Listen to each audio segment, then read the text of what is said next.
ஜோதிட நேயர்கள் அனைவருக்கும் வணக்கம். இன்னைக்கு நம்ம சேனல்ல என்ன பார்க்க போறோம் அப்படின்னு பாத்தீங்கன்னா, ஜூலை 29ஆம் தேதி ஆடி 13ஆம் நாள் பௌர்ணமியானது வருகிறது. இந்த பௌர்ணமி பாத்தீங்கன்னா புதன்கிழமை அன்று வருதுங்க.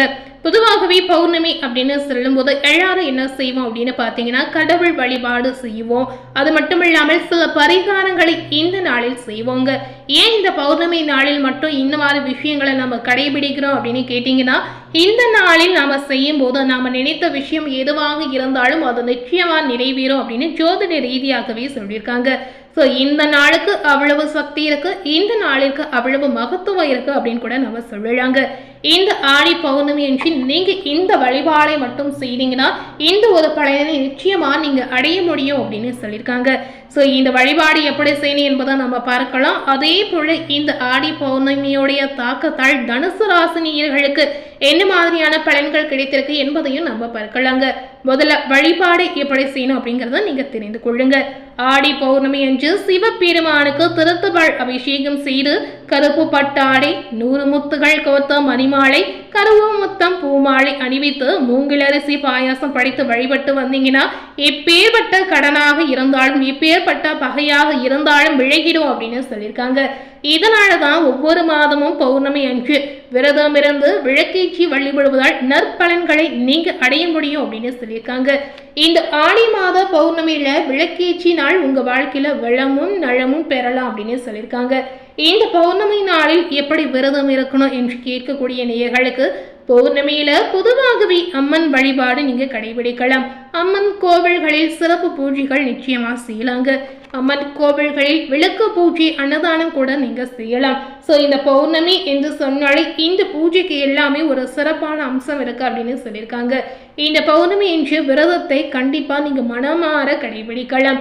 எப்படி கடைபிடிக்கலாம் அப்படின்னு கேட்டீங்கன்னா, பகல் முழுவதும் உணவு உண்ணாமல் விரதத்தை நீங்க மேற்கொள்ளலாம். மாலையில் கோவில்கள் அல்லது வீட்டில் வழிபாடு மேற்கொண்டு உங்களுடைய விரதத்தை நீங்க உணவு உண்டு நிறைவு செய்து கொள்ளலாங்க. இந்த வழிபாட்டின் போது அம்மன் பாடல்களை கண்டிப்பா நீங்க கேட்கலாம். பாடல் தெரிந்தால் பாடக்கூட செய்யலாங்க. இந்த ஆடி மாதத்தில் பௌர்ணமியானது பொதுவாகவே உத்திராட நட்சத்திரத்தில் வருகிறது. ஆடி பௌர்ணமி அன்று திருமாலை வழிபாடு செய்வது இன்னும் சிறப்பு அப்படின்னு சொல்லியிருக்காங்க.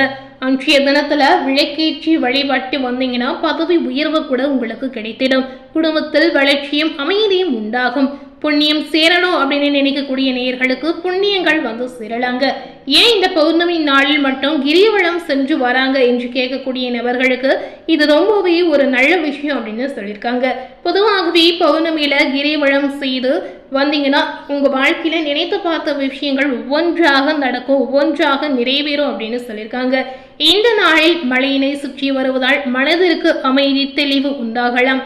ஆரோக்கியத்தில் இருக்கக்கூடிய பிரச்சனைகள் படிப்படியாக குறையுங்க. கூட்டமாக பாடல்களை பாடிக்கொண்டு சுற்றும் போது ஆன்ம பலமும் தேக பலமும் உண்டாகும் அப்படின்னு சொல்லியிருக்காங்க. இந்த பௌர்ணமியுடைய ஸ்பெஷலே என்ன அப்படின்னு பார்த்தீங்கன்னா, இந்த நாளில் நீங்க கிரிவலம் சென்று வருவதுதான் ஸ்பெஷலான ஒரு விஷயம் அப்படின்னு சொல்லியிருக்காங்க. உங்களுடைய மனது எந்த மாதிரி எண்ணங்கள் இருந்தாலும் சரி, ஒரு விஷயம் நடக்கணும் ஆசைப்பட்டாலும் சரி, கண்டிப்பா உங்களுடைய விஷயம் நடக்கணும்னு ஆசைப்பட்டீங்கன்னா இந்த ஒரு வழிபாட்டை மட்டும் செய்திடுங்க. இந்த பௌர்ணமி நாளில் சிவபெருமானை நேரில் சென்று மனமாற தரிசித்து ஒரு முறையாவது கிரிவலம் சென்று வந்தீங்கன்னா கண்டிப்பா உங்க வாழ்க்கையில பெரும்பாலான மாற்றத்தை நீங்க அடைய முடியும் அப்படின்னு சொல்லியிருக்காங்க. இதுவரை நீங்க திருவண்ணாமலை கோவிலுக்கே செல்லாதவர்களா இருந்தீங்கன்னா ஒரு முறையாவது சென்று வாருங்க. உங்க வாழ்க்கையில நடக்கக்கூடிய மாற்றங்களை நீங்களே கண்கூடாக பார்ப்பீங்க. ஸோ இந்த பௌர்ணமியுடைய தாக்கத்தால், அதாவது ஆடி பௌர்ணமியுடைய தாக்கத்தால் தனுசு ராசினியர்களுக்கு என்ன மாதிரியான பலன்கள் கிடைத்திருக்கு என்பதை இப்ப பார்க்கலாங்க. இந்த ஆடி மாத கிரக நிலைகளை ஆராய்ந்து பார்க்கும் பொழுது நீங்க தன்னம்பிக்கையுடன் செயல்படக்கூடிய ஒரு காலகட்டம் அப்படின்னு சொல்லியிருக்காங்க. அது மட்டும் இல்லாமல் உங்களுடைய ராசிக்கு செவ்வாய், சனி மற்றும் புதனுடைய பார்வை இப்ப விழப்போகிறது. மனது நிரம்பி வழிந்த துக்கங்கள், துயரங்கள், சங்கடங்கள் விலகிடும்.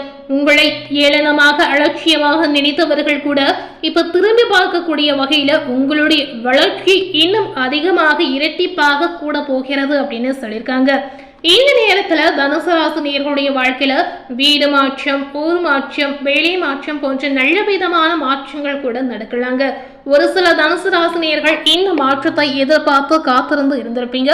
ஸோ அந்த மாற்றங்கள் தேடி வரக்கூடிய ஒரு காலகட்டமாக இந்த ஆடி பௌர்ணமிக்கு பிறகு உங்க வாழ்க்கையில நடக்க போகிறது. ஸோ இதனால உங்க வாழ்க்கையில ஏதாவது பாதிப்பு ஏற்படுமா அப்படின்னு கேட்டீங்கன்னா நிச்சயமா கிடையாதுங்க. இந்த மாற்றங்கள் அனைத்துமே உங்க வாழ்க்கைக்கு நல்ல வித ஒரு மாற்றங்களாக மட்டுமே இருக்க போகிறது. அது மட்டுமல்ல, இந்த நேரத்துல பாத்தீங்கன்னா நீங்க ஏற்றுமதி இறக்குமதி தொடர்பான தொழில் செய்பவர்களுக்கு வாய்ப்புகள் அதிகரிக்கும் அப்படின்னு சொல்லியிருக்காங்க. ஸோ இந்த மாதிரி வியாபாரம் தொழில் செய்யக்கூடிய நேயர்களுக்கு எதிர்பார்க்காத வகையில நிறைய மாற்றங்களை இப்ப நீங்க சந்திக்க போறீங்க.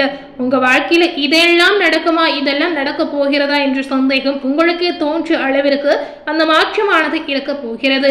தொழில் செய்யக்கூடிய நேயர்களுக்கு எதிர்பார்க்காத வாய்ப்புகள் கூட வந்து சேரலாங்க. தொழில் தொடர்பான வெளிநாடு வெளி மாநிலத்திற்கு சுற்றுப்பயணம் செய்து மகிழக்கூடிய வாய்ப்பும் இருக்கிறது. ஸோ இந்த மாதிரி வாய்ப்புகள் உங்களை தேடி வரும்போதே நிச்சயமா நீங்க புத்திசாலித்தனத்தை பயன்படுத்தி இதை உபயோகப்படுத்துவது தான் இப்போ உங்களுக்கு நல்லது. ஏன்னா வாய்ப்புகளை வரும்போதே பயன்படுத்திக் கொள்வது தான் எப்பவுமே நல்லதுங்க. ஏன்னா வாய்ப்பை நீங்க கை நழுவி விட்டீங்கன்னா கண்டிப்பா இந்த மாதிரி சந்தர்ப்பங்கள் திரும்ப உங்களுக்கு வரமாக வராது என்று நம்ம சொல்லவே முடியாது. ஸோ இந்த மாதிரி வாய்ப்புகள் உங்க வாழ்க்கையில நிறைய மாற்றத்தை ஏற்படுத்தும், உங்களுக்கு ஒரு வாழ்க்கை பாதையை காட்டும் அப்படின்னு சொல்லியிருக்காங்க. சுற்றுப்பயணம் செய்து வரக்கூடிய வாய்ப்புகளும் சில தனுசு ராசி நேயர்களுக்கு இருக்கிறது. வியாபாரத்திற்கு புதிய முதலீடுகள் செய்யக்கூடிய எண்ணங்கள் இப்போ உங்களுக்கு அதிகமாகவே தோன்றலாம். ஸோ இந்த எண்ணங்கள் ஏதாவது தோன்றும் போது நீங்க உடனடியாக செய்யும் போது கண்டிப்பா இந்த முயற்சியினால் உங்களுக்கு பாசிட்டிவான பலனை மட்டுமே பெற முடியும். அது மட்டும் இல்லாமல் தொழிலில் பெரிய சாதனை செய்யக்கூடிய வாய்ப்புகளும் உங்களுக்கு தெரிய வரும். வாழ்க்கையே போராட்டமாக இருந்த தனுசு ராசி நேயர்களுக்கு சீரான தொழில் வளர்ச்சியால் மன நிம்மதியான வாழ்க்கை அமையுங்க. ஆரோக்கியத்துல அதிகம் கவனம் வைக்க வேண்டும். திருமண தடை இருக்கக்கூடிய தனுசு ராசி நேயர்களுக்கு திருமண தடங்கள் அனைத்துமே இந்த நேரத்தில் விலகி செல்லக்கூடிய வாய்ப்பு இருக்கிறது.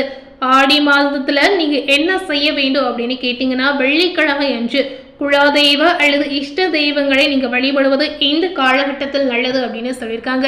ஏன்னா இந்த மாதிரி தெய்வ வழிபாடுகளை நீங்க செய்யும் போது உங்க வாழ்க்கையில நெகட்டிவாக நடக்கக்கூடிய எந்த ஒரு விஷயமாக இருந்தாலும் சரி, அதை நடக்காமல் பாசிட்டிவான விஷயமாக மாறுவதற்கு ஒரு வாய்ப்பு உங்களுக்கு கிடைக்குங்க. மனதில் இருக்கக்கூடிய குழப்பங்கள் தீர்ந்து ஒரு தெளிவு கூட இதனால உங்களுக்கு உண்டாகலாம்.